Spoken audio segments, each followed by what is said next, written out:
한 주간 잘 지내셨죠? 네. 우리 옆 사람하고 그래 또 한번 인사합시다. 잘 오셨습니다. 인사 한번 하시죠. 네. 예배의 자리에서 가장 중요한 것 한 가지 있습니다. 그것은 하나님의 임재입니다.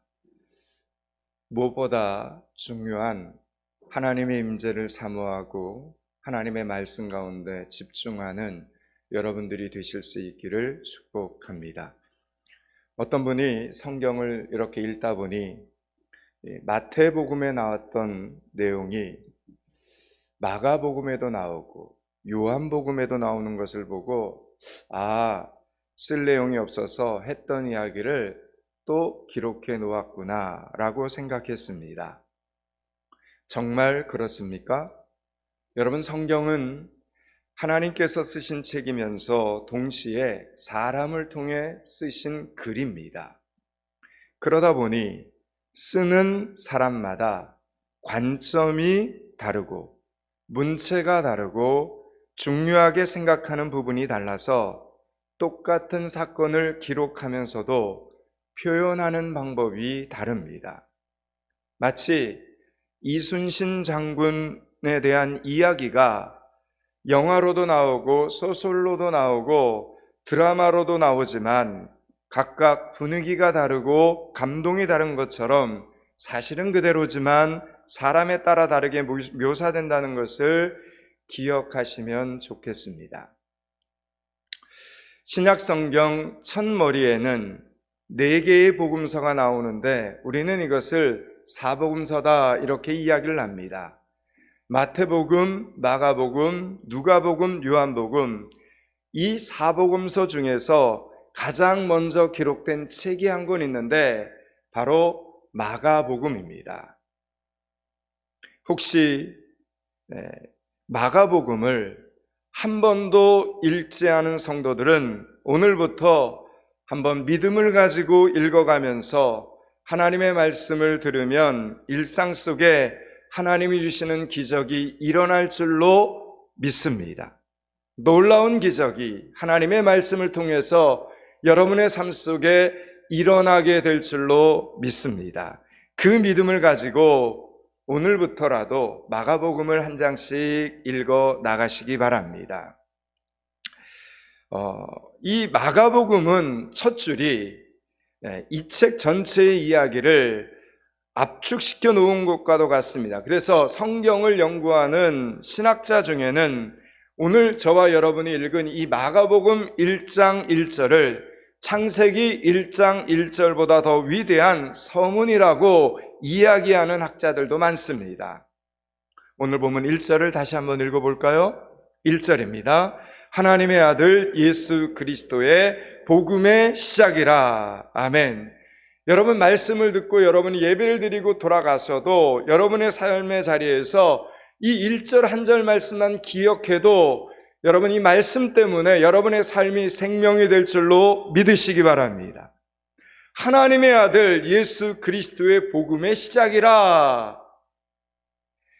여러분, 이 말씀 어디선가 좀 많이 들어본 익숙한 표현 같지 않으십니까? 아마 신앙생활을 좀 하셨던 분들은 이 말씀이 예수님의 제자 중에 어떤 한 사람의 고백과 연결이 될 겁니다. 여러분, 우리는 성경에서 어떤 단어가 나오면 선뜻 떠오르는 사람들이 있지 않습니까? 예를 들면 사기꾼 하면 누가 떠오릅니까? 지광용 목사 떠오르면 안 됩니다. 여러분, 사기꾼 하면 구약의 야곱. 여러분, 기도의 어머니 하면 누가 생각이 나십니까? 한나가 생각이 나야 됩니다. 여러분, 우리 포항 믿음교회에서도 청소하면 떠오르는 사람이 있고 영상예배하면 떠오르는 사람이 있습니다. 그만큼 충성스럽다라는 뜻입니다. 여러분, 성도는 사기꾼이란 단어와 연관 검색어가 되어서는 절대 안 됩니다.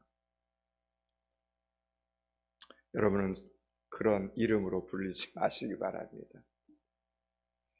기도하면 떠오르는 사람이 되실 수 있기를 바랍니다. 여러분, 믿음교회 성도들은 기도하면 이 권사님 기도하면 이 장로님, 기도하면 이 집사님, 여러분 이렇게 떠오르는 사람이 되셔야 됩니다. 아멘. 사랑하는 여러분, 중보기도실 하면 떠오르는 성도가 되시기 바랍니다. 주중전도하면 그래 이분, 이렇게 떠오르는 사람이 되실 수 있길 바랍니다. 겸손하면 그래 이분이지. 섬김하면 그래 맞아 이 사람이야. 여러분 기도응답하면 이 사람이지. 여러분 이런 사람 되실 수 있기를 축원합니다. 여러분 교회 안에는 그런 분들이 많아야 됩니다. 자, 그러면 그 당시 하나님의 아들 예수 그리스도라는 이 표현을 가장 먼저 신앙으로 고백했고, 그 고백을 통해서 예수님께 아주 크게 칭찬을 받았던 사람이 누구인지 여러분 혹 생각나셨습니까? 예수님의 12제자 중에 누굽니까? 수제자였던, 모릅니까? 배자로 시작해서 드로로 끝납니다. 베드로입니다. 베드로. 여러분, 사람들은 그 당시에 예수님을 가리켜서 세례 요한이 환생한 거다, 엘리야다, 예레미야 같은 선지자 중 한 사람이다, 이렇게 하면서 예수님이 메시아다, 예수님이 그리스도다, 이렇게 연결이 돼야 되는데,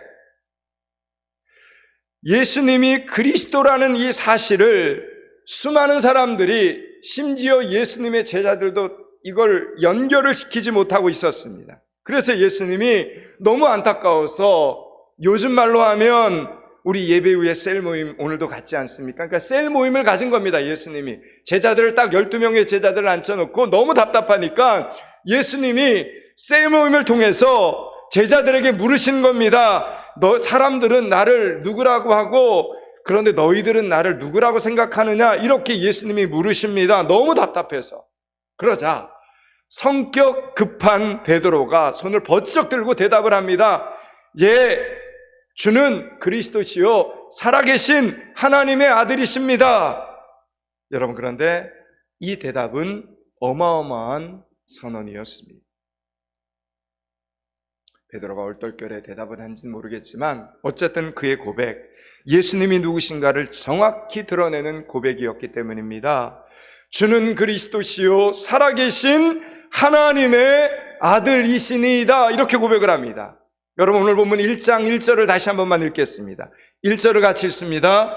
하나님의 아들 예수 그리스도의 복음의 시작이라. 아멘. 여러분, 베드로의 고백을 듣고 예수님이 기뻐하셨습니다. 성경을 보니까 크게 기뻐하셨습니다. 그리고 베드로를 막 칭찬하십니다. 시몬아, 내가 복이 있도다. 이를 내게 알게 하니는 혈육이 아니요 하늘에 계신 내 아버지시니라, 이렇게 말합니다. 이건 여러분 공부해서 깨달은 것이 아니라는 거, 하나님이 베드로에게 은혜를 주셔서 깨달았다라는 이야기입니다. 여러분, 하나님의 말씀을 주실 때 하나님께서 여러분에게 하나님의 크신 은혜를 부어주실 수 있기를 축원합니다. 여러분, 이 베드로의 고백과 그리고 예수님의 이 칭찬 때문에 그 당시 이제 중세시대에 교황의 위치와 권위가 이제 막 강조되기 시작을 하고, 각 시대와 나라와 신학자들 사이에 엄청난 논쟁이 일어나고 수많은 사람들의 지위와 역할이 결정되는 엄청난 영향력을 끼치게 됩니다. 베드로의 이 고백은 신학 사상에서나 기독교 역사에서나 결코 쉽게 넘어갈 수 없는 아주 중요한 신앙 고백이 되었습니다. 그런데 오늘 우리가 읽은 이 마가복음 첫 시작 1장 1절에서 베드로의 신앙 고백과 똑같은 고백이 서두에 이렇게 기록되어 있다는 것은 이 책을 쓴 사람이 베드로와 아주 깊은 연관이 있는 사람이다, 이렇게 우리는 추정을 할 수 있는 겁니다. 여러분, 그러면 이 마가복음을 기록한 저자는 누구입니까? 쉬워요. 책 제목에 나와 있죠. 누굴까요? 마가입니다. 마가는 예수님의 12제자 중에 한 사람이 아닙니다. 예수님의 12제자에 들어가지 않습니다. 마가는 바나바의 조카입니다. 그러니까 바나바의 여동생의 아들이 마가라는 겁니다. 여러분, 그래서 예수님께서 12제자들과 함께 마지막 이렇게 그 만찬을 하셨던 곳, 그게 마가의 다락방이죠. 그리고 예수님 부활 승천하신 다음에 오순절 성령 강림의 사건이 일어났던 장소 역시 마가의 그 집의 다락방이었습니다. 그때 기도하러 모인 사람의 수가 성경을 보니 사도행전을 보니까 120명이 모였는데 그 많은 수가 들어갈 수 있는 크기의 여러분 다락방이었으니 그 집이 아주 큰 저택이었음을 우리는 짐작할 수 있는 겁니다. 이 마가복음을 쓴 마가는 그렇게 부유한 집안에서 태어나 고생을 모르고 자란 사람. 그러다가 사도행전 13장에 기록된 대로 바나바와 바울이 선교사로 이렇게 파송이 될 때 이 마가가 수행원으로 동행을 하게 됩니다.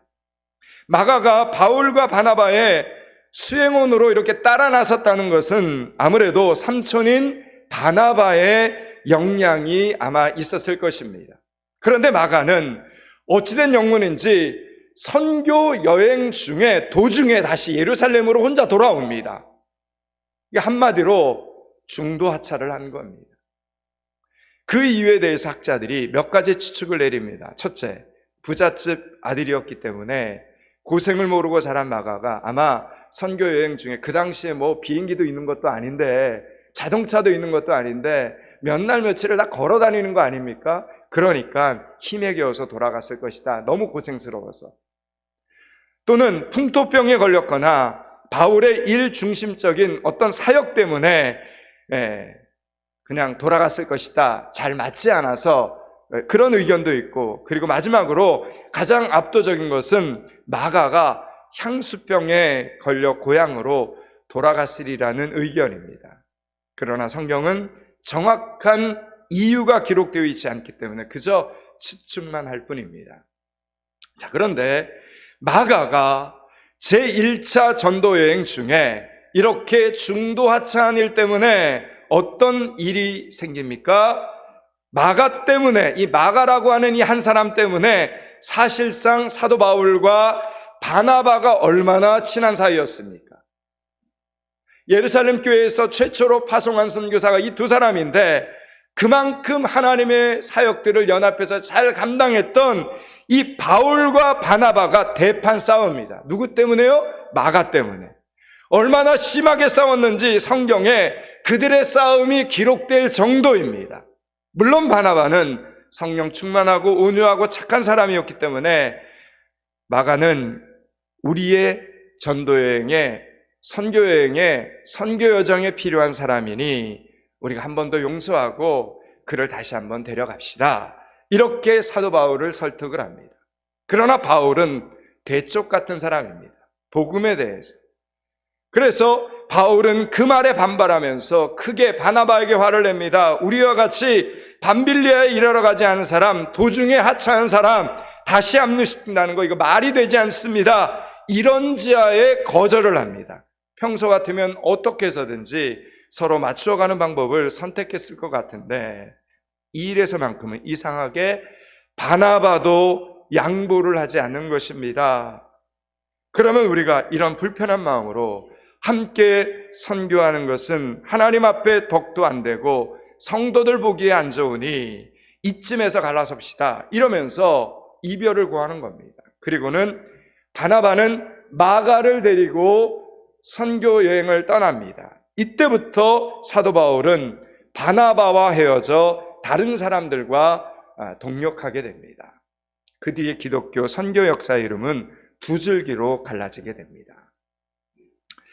여러분, 역사에 만약이라는 건 없지만, 역사에 가정이라는 것은 없지만, 만약 이 두 사람이, 그러니까 바나바와 사도 바울이 여전히 다투지 않았다면 기독교 선교의 역사는 어떻게 달라졌을까 하는 생각을 해보기도 해봅니다. 개인적으로 보면 두 사람이 다툰 것이죠. 우리가 살다 보면 여러분, 싸우는 일이, 다투는 일이 얼마나 많습니까? 두 사람이 싸우기도 하고 세 사람이 싸우기도 합니다. 며칠 전에 싸우고 아직 화해를 못한 사람도 있고 몇 달 전에, 그리고 몇 년째 말도 안 하는 사람이 있을 수도 있습니다. 혹시 오늘 아침에 싸우고 하나님의 교회에 왔을 수도 있습니다. 그런데 두 사람의 이 싸움이 기독교 선교 역사를 바꿔버렸다는 사실을 생각할 때 성도의 싸움은 단순히 넘어갈 일이 아니라는 사실을 알아야 합니다. 성도의 싸움은 기독교 역사를 바꾸게 합니다. 그러므로 우리는 어떻게 해야 합니까? 빨리 기도하고 빨리 풀어야 합니다. 얼마나 빨리 풀어야 합니까? 하루해가 넘어가기 전에 풀어야 됩니다. 그렇지 않으면 사탄이 그 틈을 비집고 들어와서 더 큰 시험을 만들어 놓습니다. 여러분, 우리가 화를 안 낼 수는 없습니다. 진짜 화가 나는 상황이 왜 없겠습니까? 그러나 화를 내더라도 죄를 짓지 말라는 게 성경의 말씀입니다. 화를 내더라도 해가 지도록 분을 품고 있지 말라고 성경은 말씀합니다. 우리는 말씀대로 살아야 되는 사람들입니다. 이스라엘 사람들은 하루를 시작하는 시간이 우리나라 사람들과 다릅니다. 우리는 밤이 지나고 아침이 되면 하루를 시작하지만 이스라엘 사람들은 해가 지면 새로운 하루가 시작이 됩니다. 그래서 해가 지도록 분을 품지 말라는 이 말씀은 미움과 분노를 품고 하나님이 주시는 새로운 한날을 시작해서는 안 된다라는 이야기입니다. 여러분, 이 당시 이것을 사도 바울도 못했고 바나바도 못했습니다. 그냥 그 둘은 싸우고 헤어졌습니다. 저와 여러분도 당연히 못합니다. 그러나 못한다고 안 해도 되는 것은 아닙니다. 우리 인간의 마음으로 도저히 풀어지지 않기 때문에 우리는 뭐 해야 됩니까? 기도해야 됩니다. 기도의 자리에 나와 기도하지 않으면 그 상황을 이겨낼 수 없습니다. 간증을 만들어갈 수 없습니다. 그리고 아직 기도가 다 채워지지 않았으면 급하게 서두르지 말고 기다리셔야 됩니다. 여러분, 기도는 하지 않고 급한 마음에 내 생각대로 내 경험대로 하면 하나님이 원하시는 방법대로 해결되지 않습니다. 성도는 기도 속에서 철저히 움직여야 되고 기도 속에서 성도는 살아야만 합니다. 그래야 성도입니다. 여러분, 성급하면 반드시 내 손을 베이고야 맙니다. 모든 일에 기도의 양을 채워나가는 믿음의 성도들이 되실 수 있기를 축원합니다. 여러분, 마가 때문에, 오늘 이 본문을 기록한 이 저자 마가 때문에 두 명의 사도가 싸웠습니다. 이 일로 마가, 바나바, 사도 바울 세 사람의 입장만 불편한 것이 아니었습니다. 초대교회 안에는 바울과 친한 사람도 있었을 것이고 초대교회 안에는 바나바와 친한 사람도 있었을 것입니다. 또 이 초대교회 안에는 마가와 마가의 어머니와 친한 사람들도 왜 없었겠습니까? 각자 다 친분 있는 사람들이 있었으니 그들 모두 이러지도 못하고 저러지도 못하고 얼마나 불편했겠습니까? 그런데 하나님께서는 며칠 만에 뚝딱 이 일을 해결하지 않는 겁니다. 그냥 하나님이 그냥 이렇게 두고 보시는 겁니다. 그럼 도대체 얼마나 시간이 흘러서야 이 세 사람의 문제가 해결되었습니까? 디모데후서 4장에 보면 이런 말씀이 있습니다. 너는 어서 속히 내게로 오라. 사도 바울의 말입니다. 사도 바울의 말. 데마는 이 세상을 사랑하여 나를 버리고 데살로니가로 갔고 그리스게는 길리아로 디도는 달마디아로 갔고 누가만 나와 함께 있느니라. 이렇게 말한 누가만 나와 함께 있느니라. 그러면서 내가 올 때, 여기서 내는 디모데를 이야기합니다. 디모데, 네가 올 때 그냥 오지 말고 뒤에 보니까 마가를 데리고 오라. 그 다음 말입니다. 그가 나의 일에 유익하니라. 이렇게 말합니다. 여러분, 지금 제가 서두에 마가에 대해서 설명을 하고 이 마가 때문에 바울과 바나바가 어떻게 다투었는지에 대해서 제가 설명을 다 드렸습니다. 그런데 사도 바울이 디모데 후서를 통해서 네가 올 때 마가를 데리고 오라. 그가 나의 일에 유익하니라. 이렇게 말을 합니다. 디모데 후서를 보면 시간이 한참 흐른 어느 날입니다. 사도 바울이 이런 부탁을 한 겁니다. 지금 사도 바울은 늙고 병든 채로 감옥에 갇혀 있는 겁니다. 그런 사도 바울의 곁을 의사인 누가만이 변함없이 지키고 있는 상황. 누가는 우리가 잘 아는 대로 의사였습니다. 의사로서 늘 병치레에 시달렸던 사도 바울을 돌보면서 끝까지 고난을 겪은 동력자가 바로 누가입니다.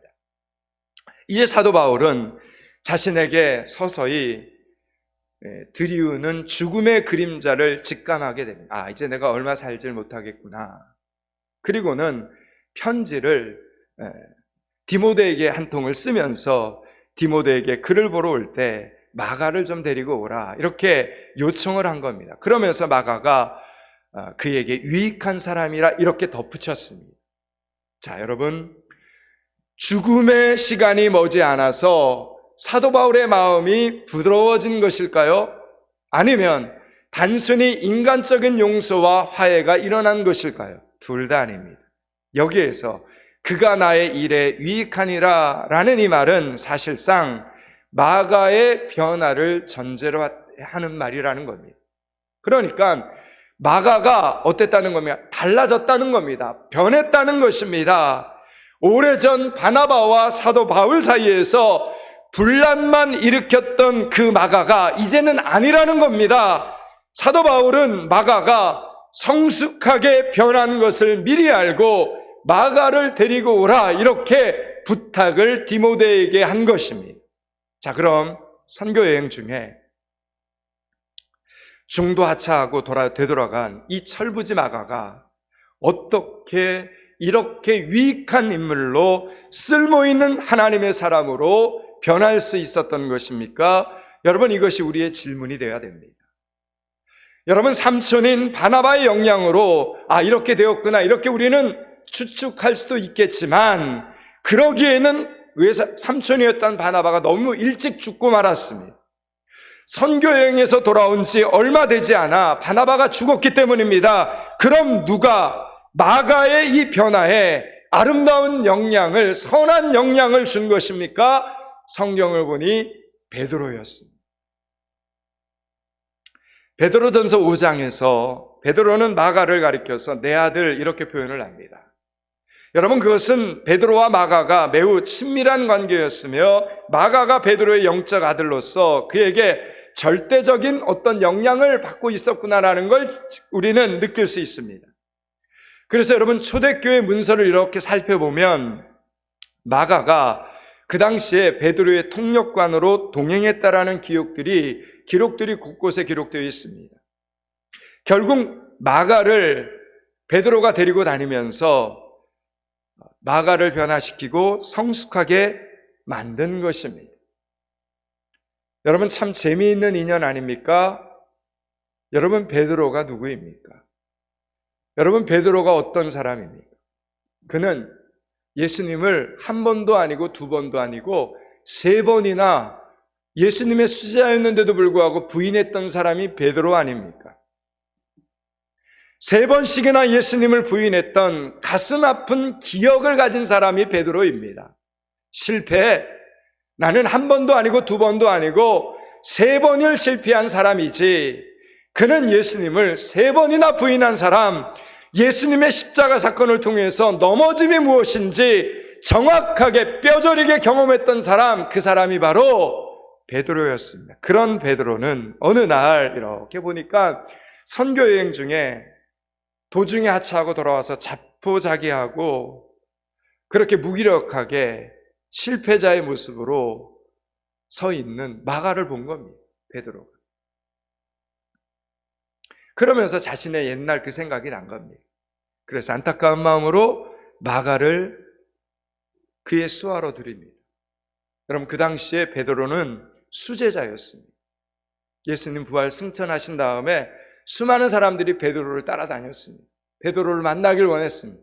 그런데 베드로의 눈에 그런 마가가 들어온 겁니다. 그래서 그냥 내버려둘 수가 없었던 겁니다. 그를 영적인 아들로 베드로가 받아들인 겁니다. 마가야, 너 실패했지? 그게 다가 아니야. 실패했다고 기죽을 필요 없어. 나는 예전에 어떠했는지 너도 들어서 알지? 이러면서 마가를 품어준 겁니다. 품어준 겁니다. 받아준 겁니다. 정죄하지 않고 판단하지 않고 있는 모습 그대로 품어준 겁니다. 여러분, 교회는 그래야 됩니다. 교회는. 여러분, 그로 인해 마가는 사실상 베드로의 영향을 가장 많이 받게 됩니다. 그 증거가 드디어 마가의 언어에서도 드러나기 시작을 한 겁니다. 오늘 저와 여러분이 마가복음 1장 1절 하나님의 아들 예수 그리스도의 복음의 시작이라 이 말씀을 읽지 않았습니까? 믿음의 아버지였던 베드로가 평생 쓰던 언어 스타일대로 마가복음 1장 1절을 뭘로 기록할까 고민 기도하다가 하나님의 아들 예수 그리스도의 복음의 시작이라 믿음의 아버지였던 베드로의 그 언어로 기록을 해놓았다라는 이야기입니다. 어쩌면 사도 바울 같은 사람은 마가를 이해하지 못합니다. 사도 바울은 아는 것은, 그리고 결정한 것은 무슨 일이 있어도 실천하는 사람이 사도 바울입니다. 예수 믿는 사람들을 핍박할 때도 예수님이 진짜라는 사실을 몰라서 그랬지 자신의 비겁함과 연약함 때문에 아니었습니다. 게다가 예수님이 진짜구나라는 사실을 알고 난 이후에 사도 바울은 한 번도 뒤돌아보지 않고 십자가의 복음을 위해서 앞만 보고 전진해 나갔던 사람이 사도 바울입니다. 나의 달려갈 길을 힘써 달려갔다, 이렇게 자신 있게 고백할 만큼 사도 바울은 하나님과 사람들 앞에 부끄러움이 없었습니다. 그러나 베드로는 실패가 무엇인지 아는 사람이었다는 겁니다. 연약함이, 부족함이 무엇인지, 넘어짐이 무엇인지, 실수가 뭔지를 아는 사람은 베드로였다라는 겁니다.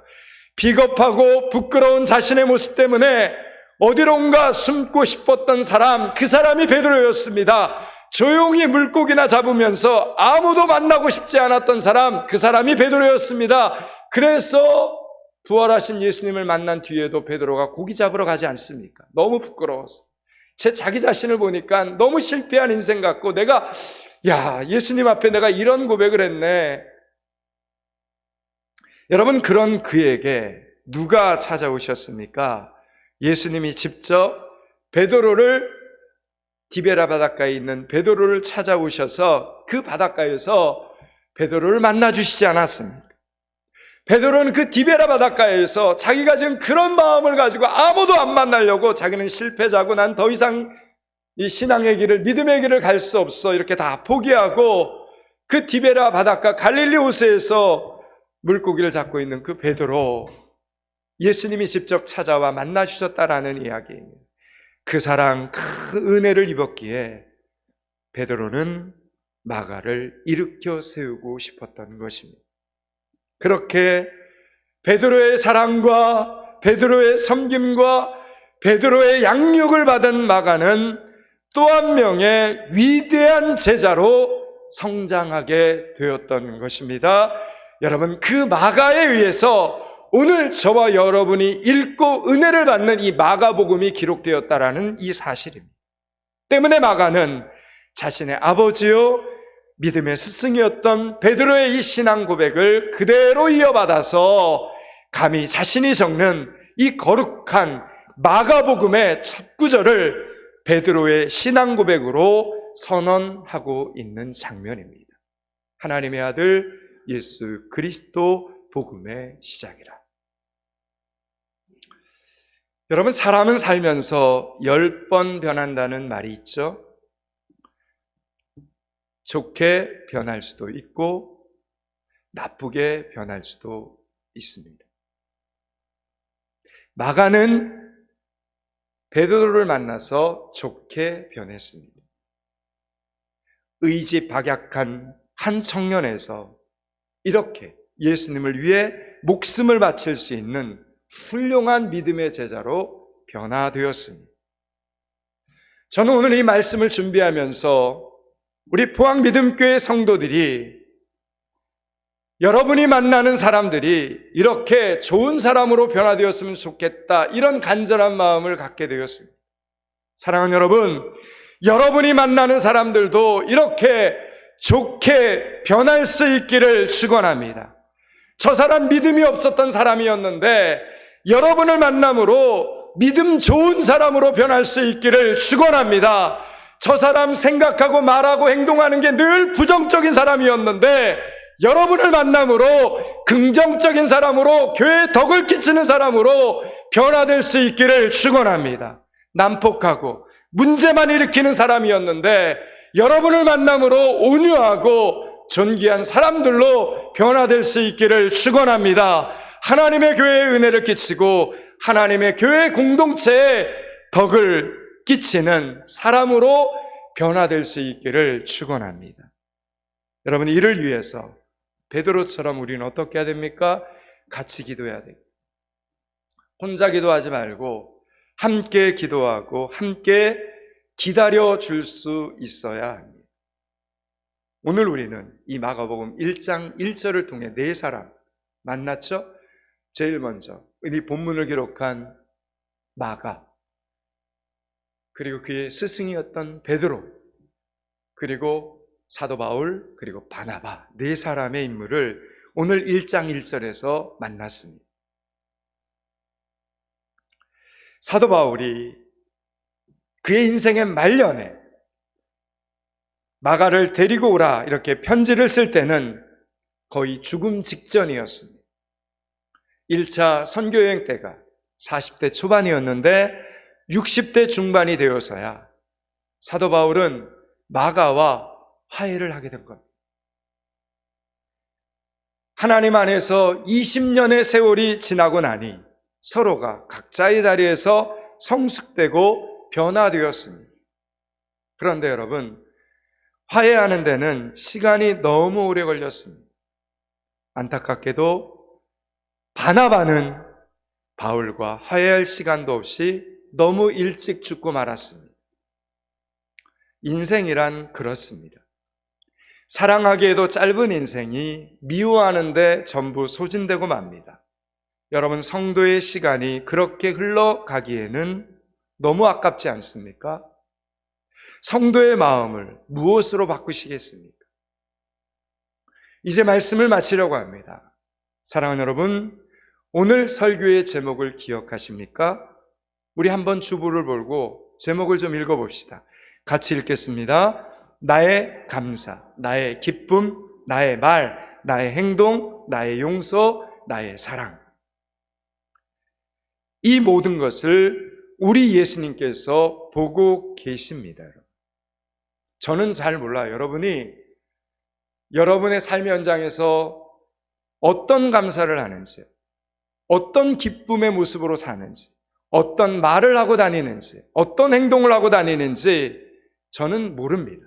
그런데 여러분, 나의 감사, 나의 기쁨, 나의 언어, 나의 행동, 나의 용서, 나의 사랑, 이 모든 것을 저는 잘 모르지만 우리 예수님께서는 알고 계시고 보고 계십니다.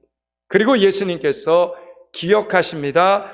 그리고 그 예수님께서 기억하시고 갚아주십니다. 심는 대로 거두게 하십니다. 예수님께서 상 받을 자에게는 상을 주시고 벌 받을 자에게는 벌을 주실 것입니다. 무엇이 더 필요합니까?